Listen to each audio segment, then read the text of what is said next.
Hey, I really hope that you all are having a blessed day. So, the reason why I'm on is because I've received a word. One of the first things I was hearing was no limits, no boundaries. You need to begin to see increase all around you because God is doing this for many of His children in this time. The Lord is increasing your territory. You need to begin to, get that within you and believe it and speak it because it is coming to pass for many of God's children in this time.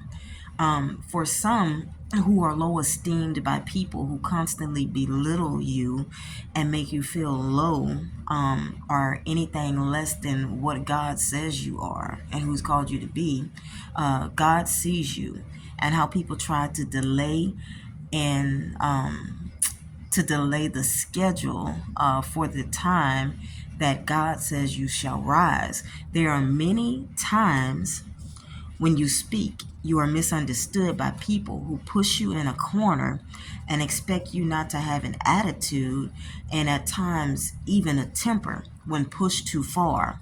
When you reach this state of mind, you begin to beat yourself up because they brought out of you what you worked so hard to lay to waste.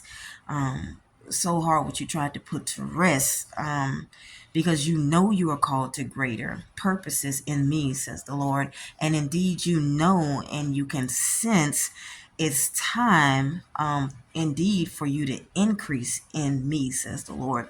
For the glory of the Lord is with you.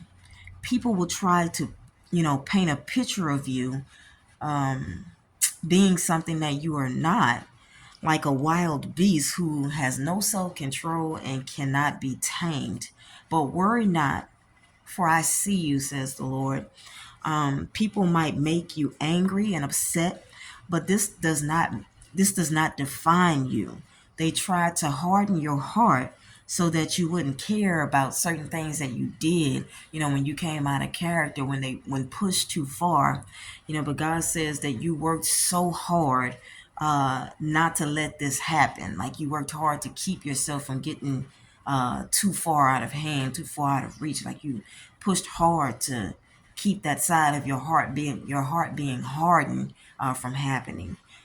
Please know who the enemy says you are, is not true. He says to know that he knows who you are, who you truly are. And he says, after all, that's all that matters anyway, right? Okay? Be blessed. I'll see y'all next time.